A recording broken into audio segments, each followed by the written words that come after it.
나는 1920년에 태어났습니다. 올해로 105년을 살았습니다. 전쟁을 보았고 굶주림을 겪었고 나라가 무너졌다가 다시 일어나는 장면도 두 눈으로 지켜보았습니다. 그렇게 긴 시간을 살아온 사람이 이제 여러분에게 한 가지 묻고 싶습니다. 당신의 노후는 감옥입니까? 아니면 휴식입니까? 사람들은 은퇴라는 말을 들으면 대개 미소를 짓습니다.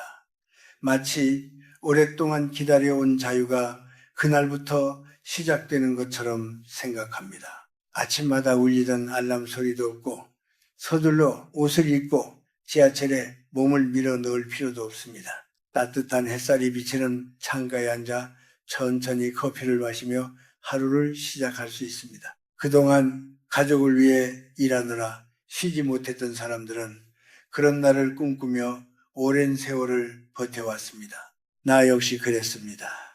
정년퇴직을 하던 날 동료들과 악수를 나누며 속으로 이런 생각을 했습니다. 이제 조금 쉬어도 되겠구나. 그동안 너무 오래 달려왔으니 잠시 멈춰도 괜찮겠구나. 처음 2달은 정말 달콤했습니다. 아침 늦게 일어나도 아무도 뭐라 하지 않았습니다. 신문을 처음부터 끝까지 읽고 점심을 먹은 뒤에는 소파에 누워 낮잠을 자기도 했습니다. 그렇게 하루가 조용히 흘러가는 것이 마치 선물처럼 느껴졌습니다. 하지만 어느 날 아침이었습니다. 눈을 뜨자마자 문득 이런 생각이 들었습니다. 오늘은 또 무엇을 하며 하루를 보내지? 그 순간 마음이 묘하게 서늘해졌습니다. 전쟁 때 포탄이 떨어지던 순간과는 전혀 다른 종류의 두려움이었습니다. 그 두려움은 소리가 크지 않았습니다. 오히려 아주 조용했습니다. 하지만 끈질기게 마음속에 남아 있었습니다. 아무 일도 일어나지 않는 하루가 나를 천천히 비워내는 느낌이었습니다. 나는 그때 비로소 한 가지 사실을 깨닫기 시작했습니다. 인간은 바쁠 때 지치지만 아무 할 일이 없을 때는 무너진다는 사실입니다. 젊은 시절에는 너무 바빠서 그것을 생각할 틈이 없었습니다. 우리는 늘 무언가에 쫓기듯 살아왔습니다.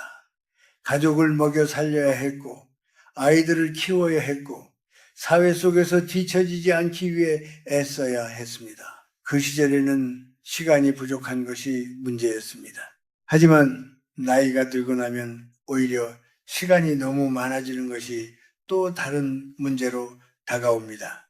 요즘 통계를 보면 많은 노인들이 우울을 경험한다고 합니다.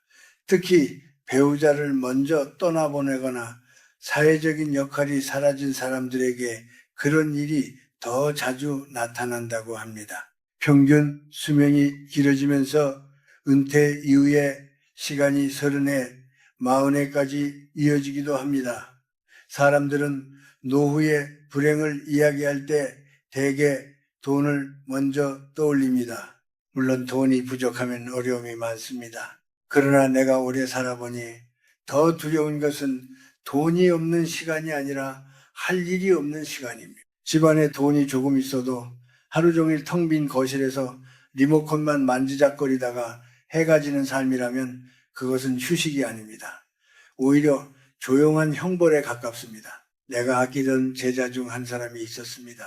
그는 큰 회사에서 중요한 자리에까지 올라간 사람이었습니다. 누구보다 능력이 있었고 늘 바쁜 삶을 살았습니다. 은퇴를 하고 나서 그는 처음에는 여행도 다니고 골프도 치며 시간을 보냈습니다. 주변 사람들도 모두 그를 부러워했습니다. 그런데 1년쯤 지나자 그의 얼굴이 달라졌습니다. 약속이 없는 날에는 하루 종일 집에서 텔레비전을 보다가 저녁이 되면 괜히 아내에게 짜증을 냈습니다. 어느 날 술을 마신 자리에서 그는 조용히 이런 말을 했습니다. 내가 이 나이에 무엇을 하고 있는지 모르겠습니다. 그 말을 들으며 나는 그의 마음을 이해할 수 있었습니다. 그는 평생 누군가에게 필요한 사람으로 살아왔습니다. 그런데 어느 날 갑자기 아무도 자신을 찾지 않는다는 사실을 받아들이기 어려웠던 것입니다. 하지만 또 다른 제자는 전혀 다른 길을 선택했습니다.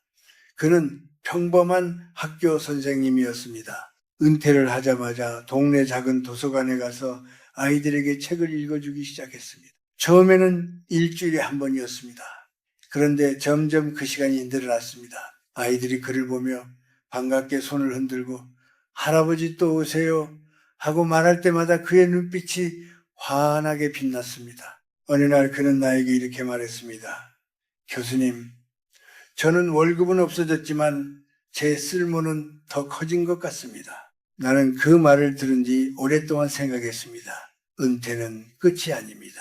그러나 우리가 어떤 역할로 그 시간을 채우느냐에 따라 그 시간은 천국이 되기도 하고 감옥이 되기도 합니다. 젊을 때 우리는 너무 바빠서 자신을 돌아볼 여유가 없었습니다. 하지만 나이가 들면 비로소 한 가지 질문이 우리 앞에 놓입니다. 이제 나는 어떤 방향으로 남은 시간을 걸어갈 것인가? 노년에는 속도보다 방향이 중요합니다. 빨리 달릴 필요는 없습니다. 하지만 어디로 가는지 모른 제 시간을 보내면 마음은 점점 메말라 갑니다. 반대로 작은 의미라도 발견하며 하루를 채워나가면 사람은 다시 살아있는 빛을 되찾습니다. 나는 65세 학교를 떠났습니다. 오랜 세월 강단에 서서 학생들을 만나고 책을 읽고 글을 쓰던 시간이 어느 날 조용히 끝났습니다. 처음에는 그것이 자연스러운 흐름처럼 느껴졌습니다. 세상에는 시작이 있으면 끝도 있기 마련이니까요. 그러나 몇 해 지나지 않아 또 하나의 이별을 겪게 되었습니다. 평생을 함께 걸어온 아내가 먼저 세상을 떠난 것입니다. 그때 나는 처음으로 혼자라는 말의 무게를 제대로 느꼈습니다. 집은 전과 똑같은 집이었지만 이상하게도 훨씬 넓어 보였습니다. 밥상 건너편에 놓인 의자가 그렇게 차갑게 느껴진 적은 그때가 처음이었습니다. 저녁이 되면 아무 말 없이 텔레비전을 켜두곤 했습니다. 소리가 집안을 채우면 덜 쓸쓸할 것 같았기 때문입니다. 하지만 방송이 끝나고 화면이 어두워지면 다시 고요가 찾아왔습니다. 그 고요 속에서 나는 내가 얼마나 오랫동안 사람들 속에서 살아왔는지를 깨닫게 되었습니다. 많은 사람들은 나이가 들수록 외로움을 두려워합니다. 자식이 자주 찾아오지 않으면 마음이 서운해지고 친구들과의 약속이 없으면 괜히 자신이 초라해진 것처럼 느낍니다. 나 역시 처음에는 그런 감정을 느꼈습니다. 사람이 혼자 남겨졌다고 생각하면 마음이 쉽게 무너집니다. 우리는 평생 누군가와 연결되어 살아왔기 때문입니다. 하지만 시간이 조금 지나자 나는 다른 생각을 하게 되었습니다. 외로움은 우리가 생각하는 것처럼 벌이 아니라는 사실을 알게 되었기 때문입니다. 그것은 어쩌면 삶이 우리에게 주는 새로운 준비의 시간일지도 모릅니다. 요즘 우리 사회를 보면은 혼자 사는 사람이 점점 늘어나고 있습니다. 특히 예순이 넘은 이후에 혼자 살게 되는 경우가 많습니다. 배우자를 먼저 떠나보내기도 하고 자식들이 각자의 삶을 찾아 집을 떠나기도 합니다. 그렇게 자연스럽게 혼자가 됩니다. 이것은 실패도 아니고 이상한 일도 아닙니다. 인생이 흐르는 한 가지 모습일 뿐입니다. 그런데 우리는 아직도 혼자 있는 시간을 마치 잘못된 삶의 결과처럼 받아들이는 경우가 많습니다. 아무도 찾지 않는 하루가 계속되면 내가 세상에서 밀려난 것처럼 느끼기도 합니다. 그러나 나는 오랜 시간을 살아오며 점점 다른 생각을 하게 되었습니다. 전쟁이 끝난 직후 내가 학교에서 일을 시작했을 때를 떠올려 보면 연구실은 참 초라했습니다.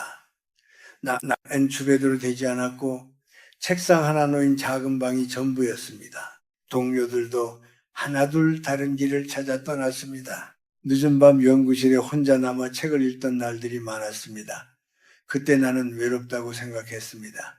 세상이 너무 조용하다고 느꼈습니다. 하지만 세월이 흘러 뒤돌아보니 바로 그 시간들이 나를 단단하게 만들었습니다. 남의 박수를 기다리지 않고도 책을 읽는 법을 배웠고, 누군가의 인정이 없어도 생각을 이어가는 법을 배웠습니다. 그 시간 덕분에 나는 나 자신과 조금씩 가까워질 수 있었습니다. 노년의 고독도 다르지 않습니다.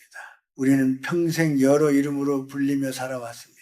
누군가에게는 아버지였고, 누군가에게는 어머니였고, 또 누군가에게는 상사이거나 동료였습니다. 그런 이름들은 우리에게 역할을 주었습니다.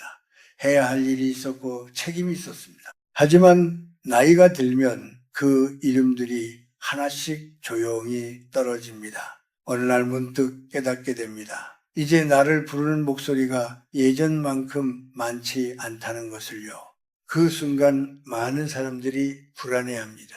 내가 누구인지 잘 모르겠다고 말하기도 합니다. 나는 그럴 때 이렇게 말하고 싶습니다. 이제야 비로소 진짜 당신을 만날 시간이 왔다고 말입니다. 젊을 때 우리는 너무 많은 기대 속에서 살아갑니다. 가족의 기대, 사회의 기대, 주변 사람들의 시선 속에서 끊임없이 자신을 맞추며 살아갑니다. 그러다 보면은 정작 자기 마음이 어떤지 돌아볼 여유가 없습니다. 그러나 혼자 있는 시간이 생기면 그동안 묻어두었던 질문들이 다시 떠오릅니다. 나는 무엇을 좋아하는 사람인가? 무엇을 할 때 마음이 편안해지는가? 어떤 삶을 살 때 내가 나답게 느껴지는가? 나는 90이 넘어서 처음으로 혼자 식당에 들어가 밥을 먹는 연습을 했습니다. 처음에는 주변을 자꾸 살피게 되었습니다.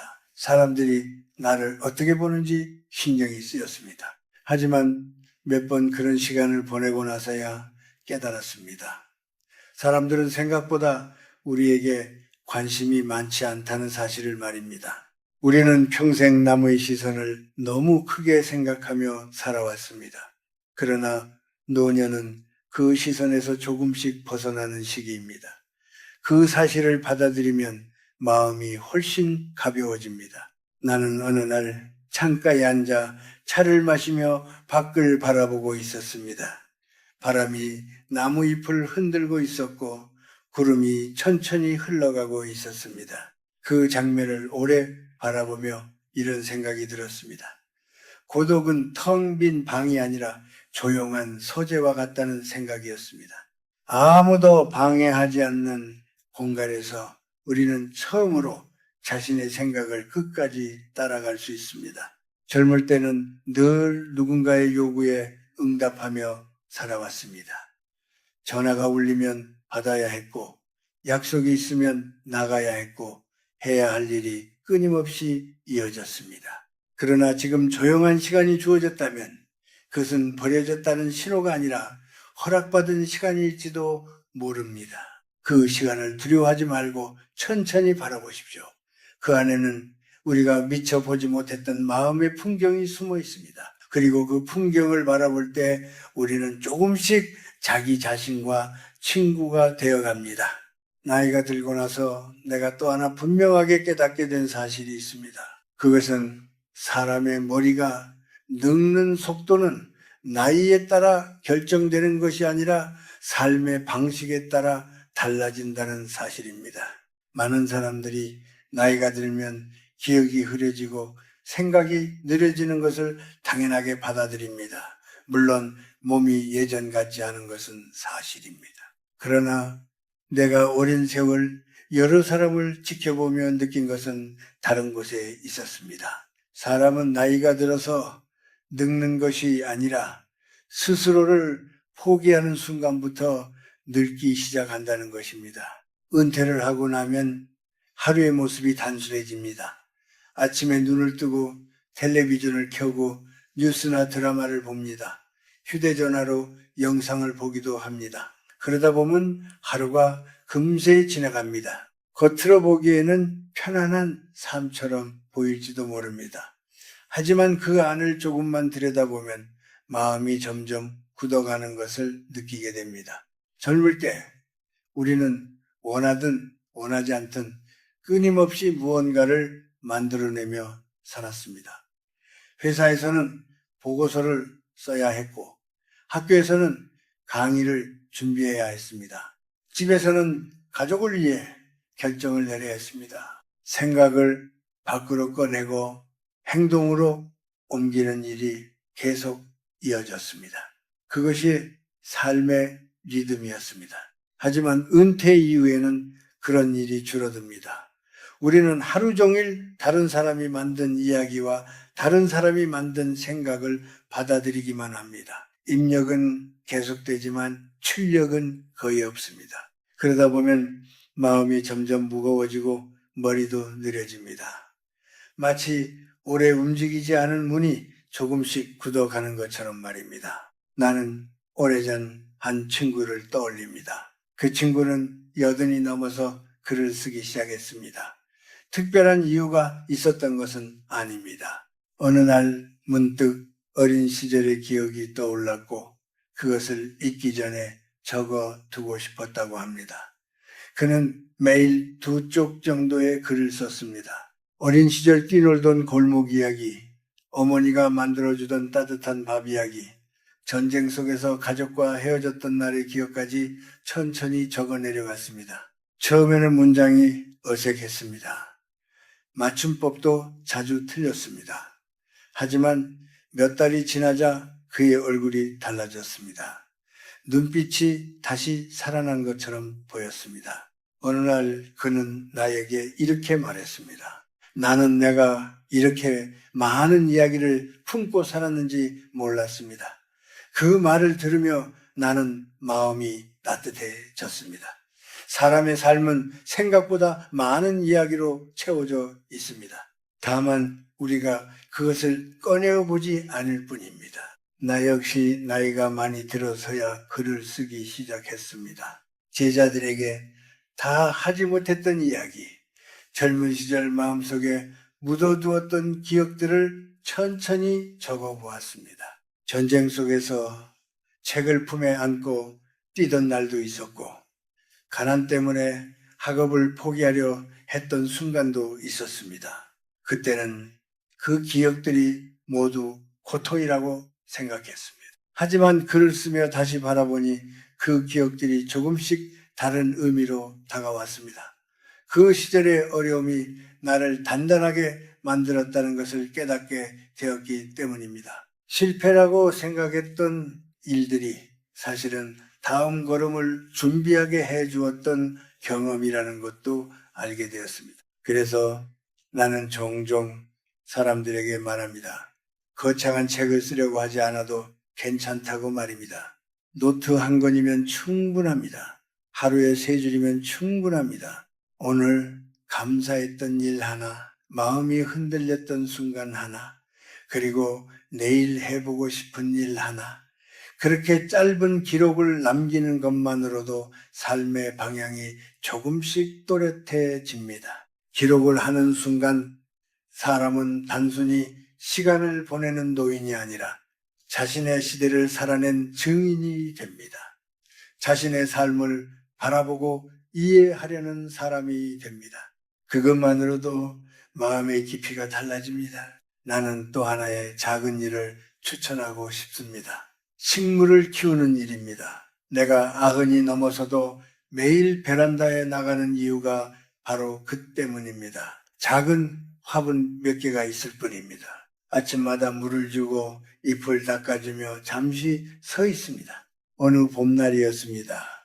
겨울 내내 마른 줄기처럼 보이던 화분에서 작은 싹이 올라오는 것을 보았습니다. 아주 작고 연약한 초록빛이었습니다. 나는 그 앞에서 한참을 서 있었습니다. 그 순간 마음속에서 묘한 감정이 올라왔습니다.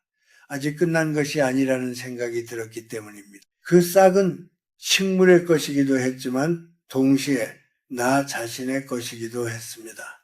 내 몸은 예전처럼 빠르게 움직이지 않습니다. 하지만 내 손길이 닿은 작은 화분은 조금씩 자라고 있었습니다. 그 모습을 보며 나는 조용히 깨달았습니다.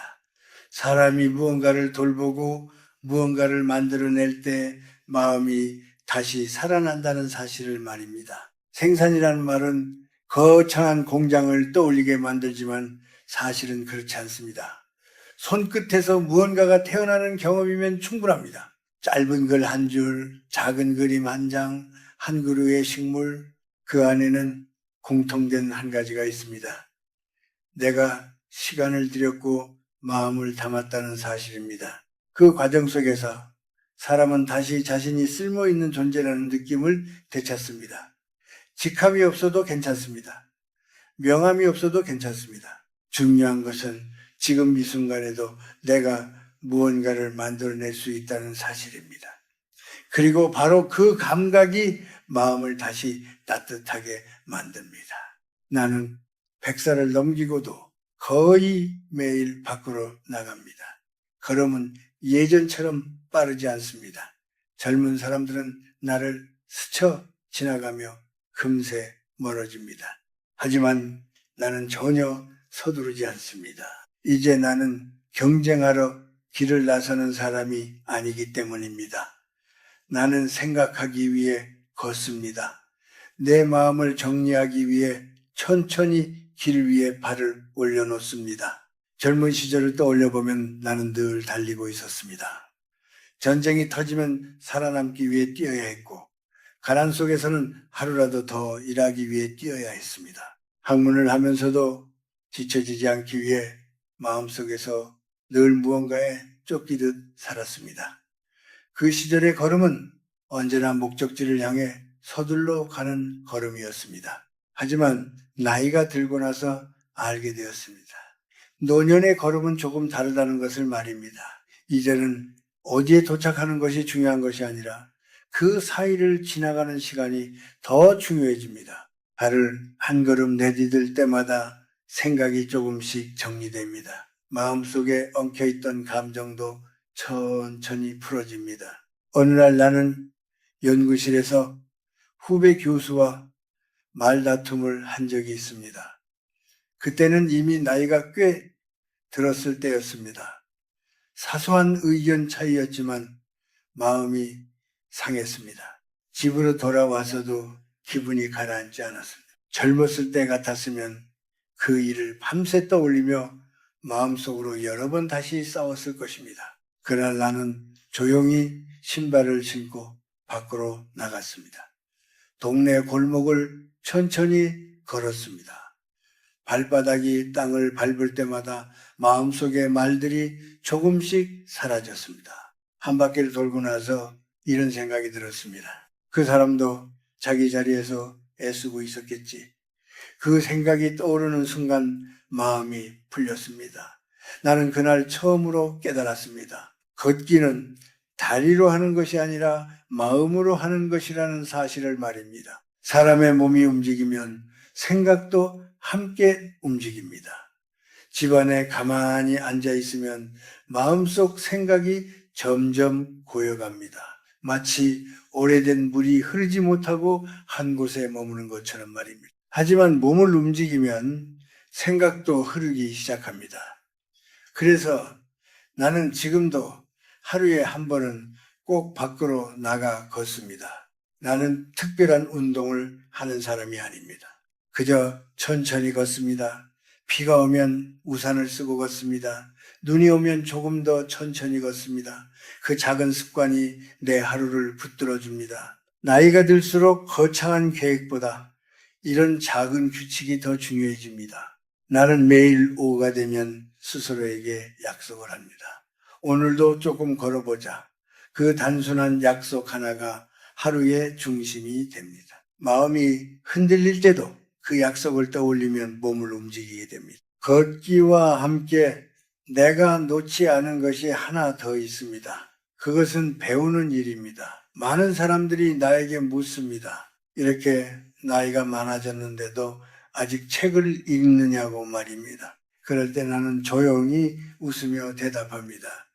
이제야 조금 이해가 되기 시작했는데 어떻게 멈추겠습니까? 젊은 시절에 읽었던 책들은 시험을 위한 것이었습니다.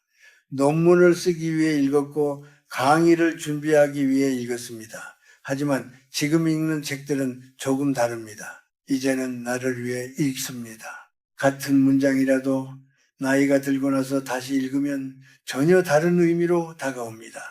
오래된 차가 시간이 지나면서 더 깊은 향을 내는 것처럼 말입니다.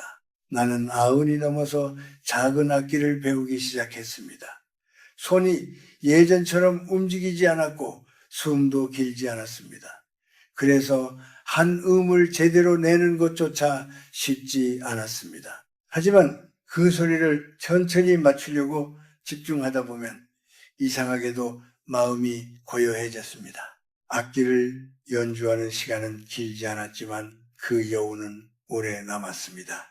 그 순간에는 다른 걱정이 떠오르지 않았습니다. 나는 그때 알았습니다. 배움이라는 것은 젊은 사람들만의 특권이 아니라는 사실을 말입니다. 오히려 나이가 들수록 배움은 더 큰 의미를 가집니다. 내 제자 중 한 사람은 70이 넘어서 영어를 배우기 시작했습니다. 해외에 사는 손주와 직접 대화하고 싶다는 이유 때문이었습니다. 처음에는 알파벳을 읽는 것도 쉽지 않았습니다. 발음도 서툴렀습니다. 하지만 그는 포기하지 않았습니다. 몇 년이 지나자 그는 손주와 영상 통화를 하며 짧은 문장을 나누게 되었습니다. 통화가 끝난 뒤 그는 눈물을 흘렸습니다. 그리고 나에게 이렇게 말했습니다. 교수님, 제가 다시 잘하는 것 같습니다. 그 말을 들으며 나는 깊이 공감했습니다. 사람은 무언가를 배우는 순간 다시 성장합니다. 나이가 몇 살이든 그것은 변하지 않습니다. 성장의 속도는 느려질 수 있습니다. 하지만 방향은 여전히 앞으로 향할 수 있습니다. 많은 사람들이 노년을 두려워하는 이유는 몸이 약해지기 때문만이 아닙니다. 이제 더 이상 성장하지 않는다는 생각 때문입니다. 하지만 그것은 사실이 아닙니다. 나는 100년을 넘게 살면서 분명히 알게 되었습니다. 사람은 멈추는 순간 늙습니다. 그러나 계속 배우고 움직이는 사람은 언제까지나 조금씩 앞으로 나아갑니다. 그래서 나는 오늘도 천천히 걷습니다. 그리고 새로운 생각을 받아들입니다. 그 작은 반복이 내 삶을 여전히 살아있는 시간으로 만들어줍니다. 나는 올해로 105살이 되었습니다. 이렇게 오래 살다 보니 가끔 사람들에게 이런 질문을 받습니다. 그 나이까지 살아보니 무엇이 가장 후회되십니까? 질문을 들을 때마다 나는 잠시 생각에 잠깁니다. 긴 세월 속에는 크고 작은 후회가 많았기 때문입니다. 그러나 그 많은 기억들 가운데서도 마음에 가장 또렷하게 남아있는 것은 따로 있습니다. 그것은 실패가 아니라 아무 의미 없이 흘려보낸 시간입니다. 젊은 시절에는 실패를 해도 다시 일어설 수 있습니다. 다시 시작할 힘이 있습니다. 잘못된 길을 선택했더라도 돌아갈 시간이 있습니다. 그러나 나이가 들고 나면 하루라는 시간이 전과는 다르게 느껴집니다. 하루가 지나가면 그것은 다시 돌아오지 않습니다. 그래서 나는 요즘 은퇴 이후의 시간을 남은 시간이라고 부르지 않습니다. 남은 시간이라는 말에는 어딘가 끝을 기다리는 느낌이 있기 때문입니다. 나는 그 시간을 내 시간이라고 부릅니다. 누구에게도 빼앗기지 않는 시간, 누군가의 기대에 맞추지 않아도 되는 시간, 오직 나 자신이 어떻게 살아갈지 결정할 수 있는 시간입니다. 젊을 때 우리는 대부분 다른 사람을 위해 시간을 사용하며 살아갑니다. 가족을 위해 일하고 조직을 위해 책임을 지고 사회 속에서 역할을 다하며 살아갑니다. 그렇게 바쁘게 지내다 보면 정작 자신의 시간을 살아본 적이 많지 않습니다. 그러나 노년이 되면 처음으로 자신의 시간을 마주하게 됩니다. 그 시간을 어떻게 채우느냐에 따라 인생의 마지막 장은 전혀 다른 모습이 됩니다. 어떤 사람에게는 그 시간이 텅 빈 방처럼 느껴집니다. 아무도 찾지 않고 해야 할 일도 없고 하루가 끝날 때까지 기다리는 공간처럼 느껴집니다. 그러나 또 어떤 사람에게는 그 시간이 보물 창고처럼 느껴집니다. 작지만 소중한 일들이 하나씩 쌓여가는 공간이 되기 때문입니다. 그 차이를 만드는 것은 거창한 능력이 아닙니다. 아주 사소한 습관입니다. 나는 오래전부터 하루의 흐름을 일정하게 유지하려고 노력했습니다. 매일 비슷한 시간에 일어나고 차를 마시고 잠시 책을 읽고 천천히 걸어 나갑니다. 그리고 저녁이 되기 전에 오늘 하루를 돌아보며 짧은 글을 남깁니다. 이것은 특별한 일이 아닙니다. 누구나 할 수 있는 단순한 반복입니다. 그러나 그 반복이 나를 지탱해주는 지팡이가 됩니다. 몸이 예전 같지 않을 때도 있고 마음이 흔들릴 때도 있습니다. 하지만 정해진 시간에 정해진 일을 하다 보면은 하루가 흐트러지지 않습니다. 작은 습관이 하루를 붙잡고 하루가 다시 삶을 붙잡아 줍니다. 나는 젊은 제자들에게 종종 이런 말을 했습니다. 사람은 다른 사람의 인정으로 살면 늘 불안하지만 자신의 기준으로 살면 마음이 편안해진다고 말입니다.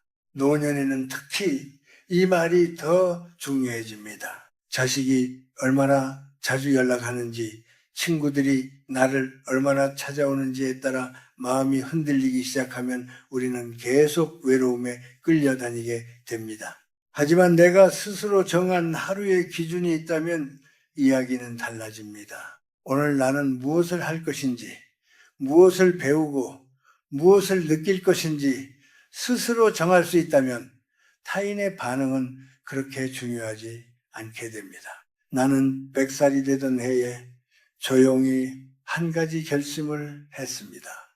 남에게 기대지 않는 기쁨을 하나씩 만들어 보자는 생각이었습니다.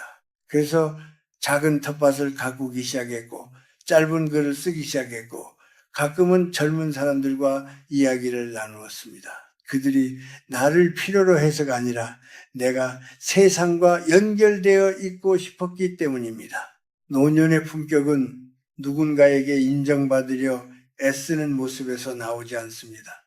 오히려 스스로 하루를 채우는 태도에서 나옵니다. 누군가 나를 찾아주기를 기다리는 대신 내가 먼저 하루를 시작하는 사람, 그런 사람의 얼굴에는 자연스럽게 평온함이 깃듭니다. 어느 날 동네 아이 하나가 나에게 이런 말을 한 적이 있습니다. 할아버지는 항상 혼자인데 외로워 보이지 않아요. 나는 그 말을 듣고 조용히 웃었습니다. 그것은 나에게 큰 칭찬처럼 들렸습니다. 혼자 있지만 외롭지 않은 사람, 그것이 내가 바라보는 노년의 모습이기 때문입니다. 우리는 평생 여러 이름으로 불리며 살아갑니다. 누군가에게는 아버지이고 누군가에게는 어머니이며 또 누군가에게는 선생이거나 동료였습니다. 하지만 마지막에는 그런 이름들이 하나씩 사라지고 결국 자신의 이름만 남게 됩니다. 그리고 그 이름 뒤에 어떤 표정이 남을지가 중요합니다. 원망과 짜증이 남을 것인지 아니면 평온함과 여유가 남을 것인지 그것은 우리가 하루를 어떻게 살아가느냐에 달려 있습니다. 나는 이제 늙는다는 것을 두려워하지 않습니다. 늙는다는 것은 사라지는 것이 아니라 점점 맑아지는 과정이라는 것을 알게 되었기 때문입니다. 욕심이 조금씩 줄어들고 복잡했던 관계도 단순해집니다. 경쟁도 서서히 멀어집니다. 그리고 마지막에 남는 것은 아주 단순한 것들입니다. 햇빛이 창가에 드는 순간 따뜻한 차 한 잔의 향기, 천천히 걸을 수 있는 길, 그리고 오늘 하루를 살아냈다는 조용한 만족입니다. 그래서 나는 오늘도 스스로에게 묻습니다. 오늘 나는 무엇을 만들었는가? 무엇을 배웠는가? 무엇을 느꼈는가? 거창하지 않아도 괜찮습니다. 작은 설렘 하나면 충분합니다. 그 작은 설렘이 하루를 밝히고 그 하루들이 모여 남은 인생을 채워줍니다. 노년은 감옥이 아닙니다. 문은 이미 열려 있습니다. 다만 우리는 때때로 그 문이 닫혀 있다고 착각하며 안쪽에서 가만히 앉아 있을 뿐입니다. 이제 천천히 손을 내밀어 보십시오. 그리고 문을 열고 한 걸음 밖으로 걸어 나가 보십시오. 인생의 마지막 장은 가장 느리지만 가장 깊은 시간입니다. 그 깊이를 두려워하지 마십시오. 그 안에서 우리는 다시 한번 자신만의 빛을 발견하게 될 것입니다.